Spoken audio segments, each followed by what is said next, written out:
নমস্কাৰ বন্ধুসকল, আজি আমি গৈ আছো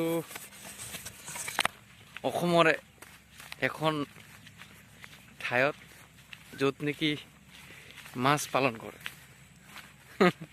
মাছ মীন পালন, গতিকে তাৰ পৰা কেইটামান আমি মাছ আনিবলৈ গৈ আছো আৰু সেই মাছখিনি আনি সৰু মুৰাকৈ এটা পুখুৰী খন্দা হৈছে, তাতে আনি আমি মাছখিনি মেলি দিম।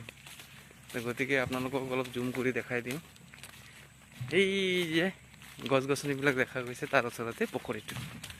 গতিকে আমি গৈ আছোঁ, আপোনালোকে চাই থাক।